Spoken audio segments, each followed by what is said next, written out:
أعوذ بالله من الشيطان الرجيم بسم الله الرحمن الرحيم الحمد لله رب العالمين والصلاة والسلام على أشرف الأنبياء المرسلين حبيبنا إلى العالمين أبي القاسم المصطفى محمد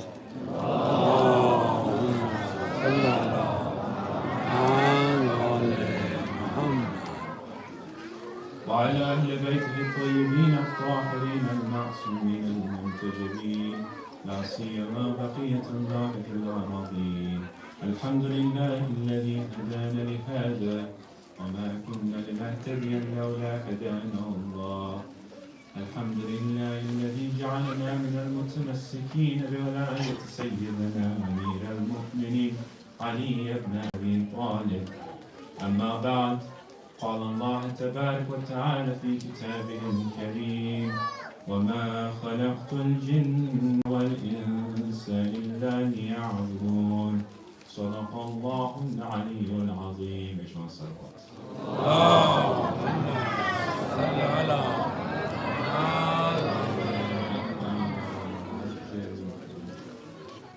Tonight we continue our discussion in our series of discussions about Muslim identity, or Shia identity in today's day and age.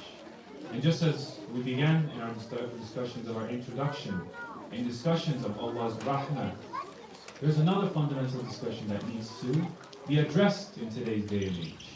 Because today, in today's day and age, we see a lot of people who ask themselves, why do we worship Allah subhanahu wa ta'ala? And what is the point of our existence here? For philosophers and theologists from the beginning of time to today have begun this discussion of why we have to be, why we exist here today. And if that reason is Allah subhanahu wa ta'ala, why would we need to worship Him?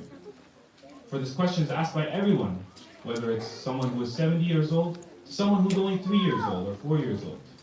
Why do you worship Allah subhanahu wa ta'ala?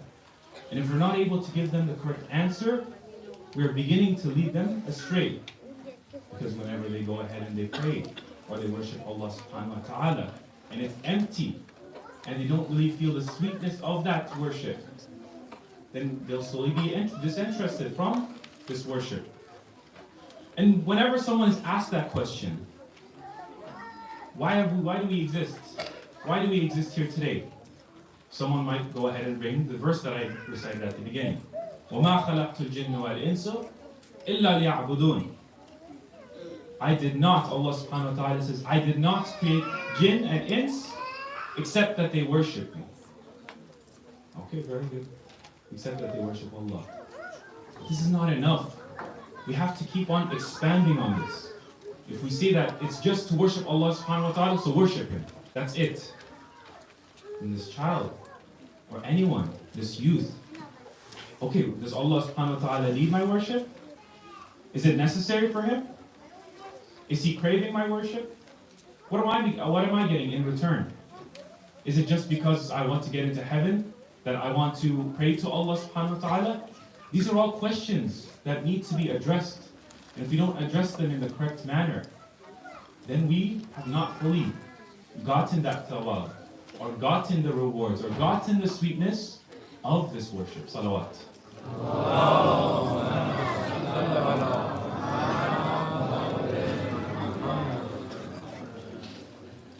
For in the Quran, Allah subhanahu wa ta'ala says, وَإِذْ قِيلَ لَهُمْ تَعَالَوْا إِلَى مَا أَنزَلَ اللَّهُ وَإِلَى رَسُولِهِ قَالُوا حَسْبُنَا مَا وَجَدْنَا عَلَيْهِ آبَاءَنَا.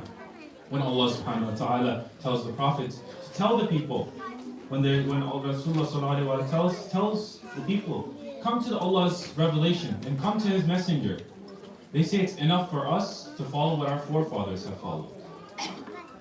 And it's Islam makes sure for you to understand, to not inherit that religion of your forefathers, but accept it's only through aql, only through what Allah subhanahu wa ta'ala has given us, this aql, for us to be able to completely comprehend it and understand it, for us to be able to get that sweetness of it. So let's expand on that discussion. وَمَا خَلَقْتُ الْجِنَّ وَالْإِنسَ إِلَّا لِيَعْبُدُونَ. I have not created insan and jinn except that they worship me. Is it the worship that is the final point that I'm trying to work for, is that enough to motivate me to come to the prayer, to come to the salat al-layl, to fast, to do all of these things that are the wajibat for me? That's not enough. But here we see a fundamental point.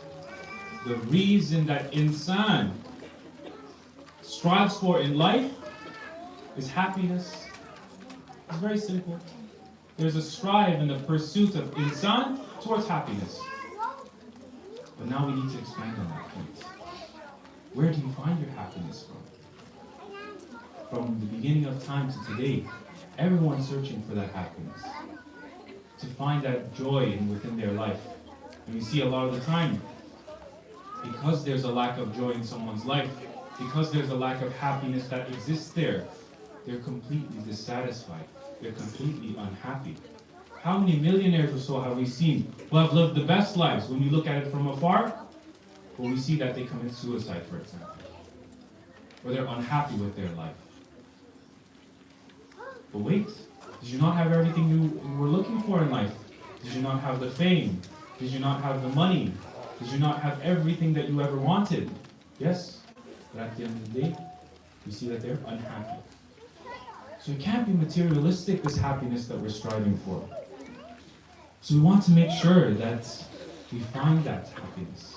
And that's where we bring this ayah, إِلَّا لِيَعْبُدُونَ. Allah subhanahu wa ta'ala says, through worshipping Him. So when someone asks you, how can you worship God? Answer them in this manner. How can I not worship God? This is how Imam Ali alayhi salam had responded to people like that. For He is the one who brought non-existent to existence. He is the one who brought me when I had not existed before to the state that I'm in now. Because disorder can never create order. So there must be that person. And it is Him that I want to bring my love towards. It's not this money that I want to give all of my affection to. It's not the fame that I want to attach myself to. It's not the power that I want to look towards. But that power is La hawla wa la quwwata illa billahi al-aliyyil azim. Salawat.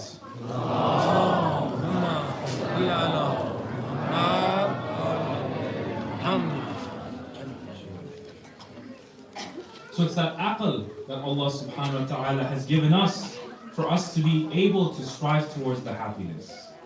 And can that happiness be through worship? You say yes. For Imam Ali alayhi salam, when he was asked about the different types of worship, Imam Ali, Amir al-Mu'mineen, was asked about the people who worship Allah. He says the group of people who worship Allah are three. Pay attention to this very important ayah because we want to end off here. The first group of people who worship Allah subhanahu wa ta'ala, they worship because they're afraid of Him. They're afraid of His punishment. These people are the worship of the slaves. It is those people who, when they worship, they tremble because they're afraid of Allah subhanahu wa ta'ala's fire. The worship of a slave. Mawla then continues and he says, the second group who worship Allah subhanahu wa ta'ala, they worship because they want the afterlife. They're striving because they want to get the gardens of Jannah. And this worship is what? The worship of the tradesman. He's the man who is like, everything is a business for him. He says, Ya Allah, I give you this action that I'm doing in this world because I want you to give me Jannah. Give me this sawab for this reaction. So everything is a transaction for them. That's the second group of people. Mawla says, there's the worship of the slaves and there's the worship of the tradesmen. The third group who worship Allah subhanahu wa ta'ala, what do they worship Allah subhanahu wa ta'ala from? They worship out of gratefulness. They've searched around the world. They've tried to look for who they should pray and worship to. And they realize the only one they should worship is Allah subhanahu wa ta'ala. What does he say here? This is a fundamental point. He continues on. This is a worship of a free man. This is a worship of someone who is without any chains. Inshallah, tomorrow night or in the next night, I will have that discussion of freedom and where our true freedom lies within. But listen to that first point of Mawla. He says, do not worship the worship of a slave. Do not worship the worship of a tradesman. But if you want to feel the true sweetness of your worship, worship Allah subhanahu wa ta'ala, because Allah subhanahu wa ta'ala is the only one worthy of your worship. He's the only one worthy of your time. Everything else in this world, after you pass away and when you're in your qabr, when you're in your grave, none of it will matter. Neither the fame that you acquired will matter. Neither the money can be taken to the akhirah. But it's Allah subhanahu wa ta'ala, and it's that love that we need to have for Allah subhanahu wa ta'ala that remains. And this is where we bring this discussion to Karbala. In the discussion of Abu Abdullah Hussein alayhi salam. What does he say on the plains of Karbala to the army of Yazid? The army of Ubaydullah. He says, if you do not believe in God, if you do not believe in the hereafter, be free in this world. Be free from tyranny and be free from arrogance. Do not be shackled in those chains of Yazid. Do not be shackled in those chains of those that you worship, except for Allah subhanahu wa ta'ala. At the least, azade bash. Be free. Be in a manner in which you are not shackled by anything, none of your desires. Do not fall into arrogance and these chains of arrogance, but be free in this world. And that's the discussion of Karbala. That's the true heart of Karbala that we need to pay attention to. And on the night of Ashura, we see Abu Abdullah Hussein alayhi salam, when he's around his loyal companions, we can see what they value as well, and their worship is only for Allah subhanahu wa ta'ala. Abu Abdullah alayhi salam, he says, tonight it's going to be cloaked in darkness. We will turn off these lamps. There will be complete darkness. If you want to leave tonight, you can leave my side. There's no consequences. I will not feel saddened.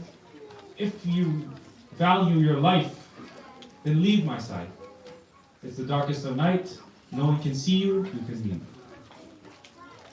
No one left the side of Abu Abdullah Hussein alayhi salam, because their worship was the worship of a free man. So inshallah, we'll end off here by asking Allah subhanahu wa ta'ala, Ya Allah, make my worship of you, my worship of a free man, my worship, the worship of one who worships Allah subhanahu wa ta'ala because we're truly grateful to him, because he's the only one worthy within our hearts to worship him. And Ya Allah, we ask you to bring us near to the Imam of our time and make us one of his loyal companions. And Ya Allah, we ask you to keep us away from the shar and bring us towards the khair. And Ya Allah, we ask you to make our lives the lives of Muhammad and Ali Muhammad, and the deaths of Muhammad and Ali Muhammad. And Ya Allah, we ask you to guide us towards the straight path. And Ya Allah, we ask you to not take us from this world unless you have forgiven us. And Ya Allah, we ask you to grant us the intercession of Hussein on the Day of Judgment. Assalamu alayka ya Aba Abdullah wa ala al-arwah allati hallat bi thana'ik. عليكم مني جميعا سلام الله أبدا ما بقيت وبقي الليل والنهار ولا جعله الله آخر العهد مني لزيارتكم. السلام على الحسين وعلى علي بن الحسين وعلى أولاد الحسين وعلى أصحاب الحسين. السلام عليكم جميعا ورحمة الله وبركاته. إجماع صلوات.